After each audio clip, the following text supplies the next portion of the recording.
Hello guys, welcome to my YouTube channel IELTS Orbit. In this video, we are going to talk about IELTS speaking cue cards, tip structure and live example for the same. See in this video what is a cue card, how you can structure your answer based on the topic given, a sample response and at the end the tips to boost your band score. Okay, so the cue card is also known as long term, which approximately takes 3 minutes of the whole speaking test, where 1 minute you will get for preparation and 2 minutes you will have to constantly speak on the given topic. So this part contains a topic with 3 to 4 prompts. It tests your fluency, coherence, grammar and vocabulary. Also it requires spontaneous speaking.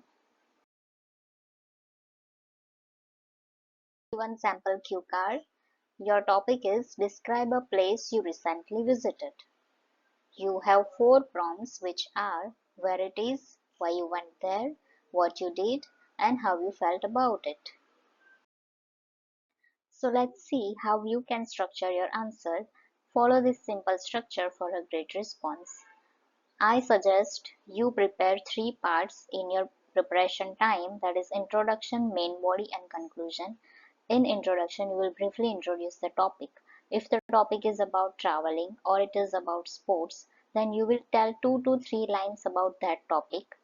What are your views? You can say in that introduction. After that, in main body, answer all prompts with details. If there are 3 prompts or 4 prompts, all you have to answer, skip none of that and answer in detail. After that, in conclusion, summarize with a personal opinion. Actually, the last prompt is always about your feelings, how you felt about it.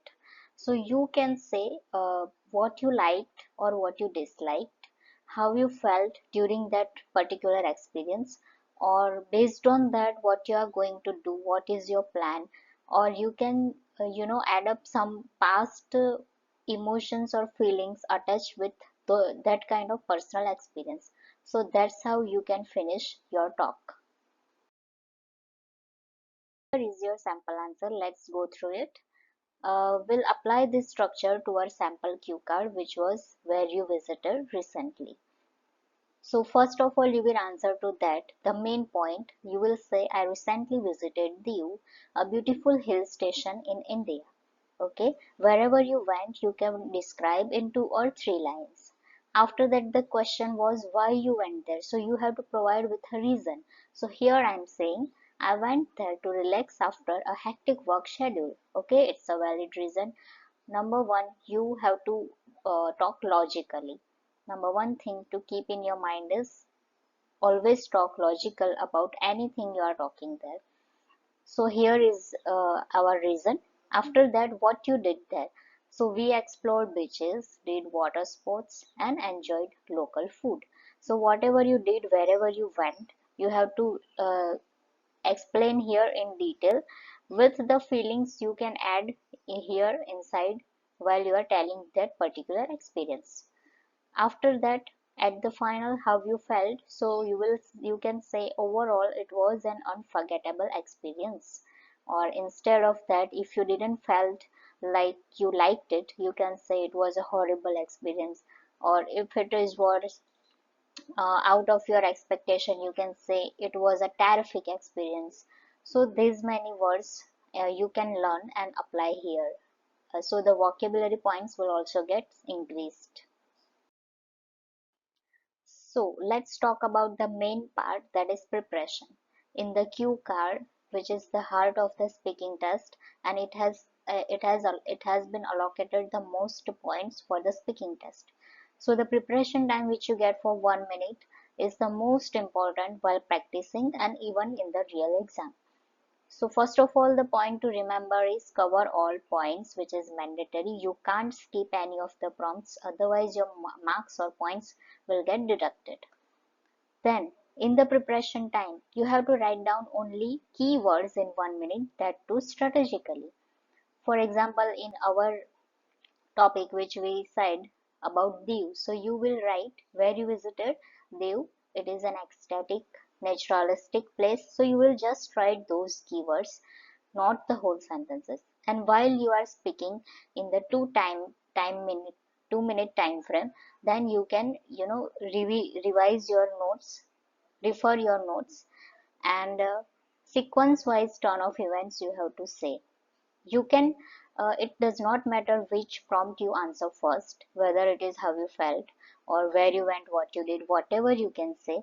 Just your turn of events should be sequential. It should not feel like you are messing up things. You are saying the fourth things first and the first things last. That should not happen. Therefore, you have to practice 1 minute preparation time in advance if you want to perform your best in the real exam.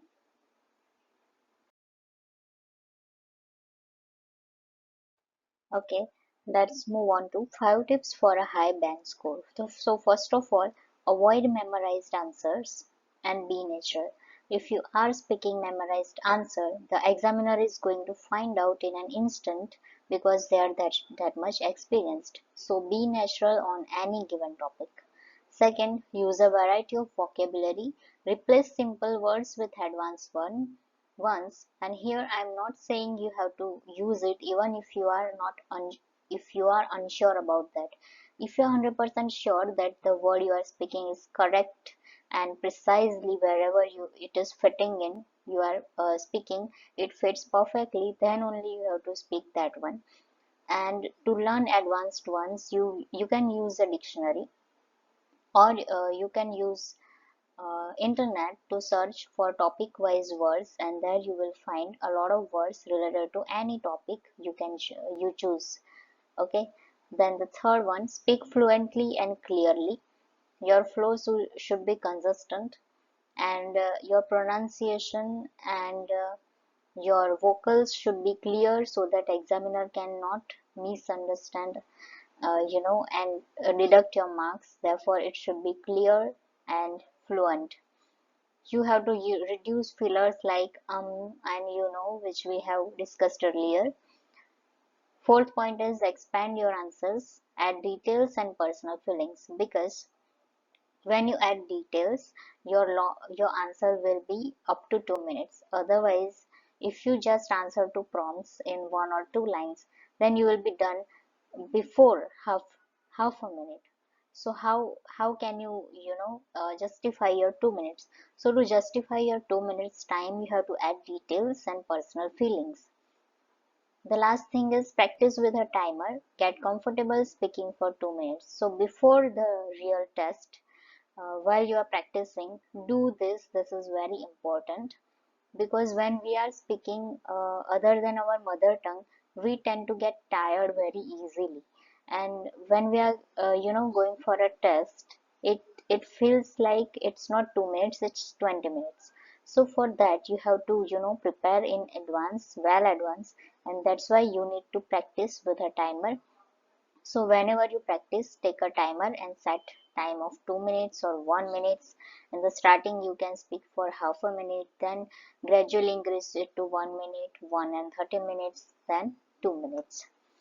And record your answer and analyze it for your mistakes and improve. That's how you can improve your speaking. Okay, let's move on to the mistakes, common mistakes which you have to avoid. First of all, speaking too fast or too slow. Too slow you don't have to speak, otherwise the examiner will say, we'll move on to the next question. If you are speaking too fast, the examiner will not understand you correctly. Your pronunciation will not come, that much clear, and the examiner may misunderstood, and it will, result in decrease in your marks. Second one is not covering all bullet points. That's a huge mistake if you are not covering all the bullet points, because that's a given that you have to cover. Pausing too much or using too many fillers, as I have described already. Giving short or unstructured answers. Don't do that. And that's to do that, the 1 minute time frame for preparation is very important, and utilize that very effectively by writing down keywords. If you don't remember, don't try to write whole sentences, otherwise you will be short of time. Thank you for watching this video, guys, and if you liked the content, please like, comment and subscribe. If you want the detailed video or any help on any other topic, please comment so then I can make a detailed video on any topic suggested by you. Thank you.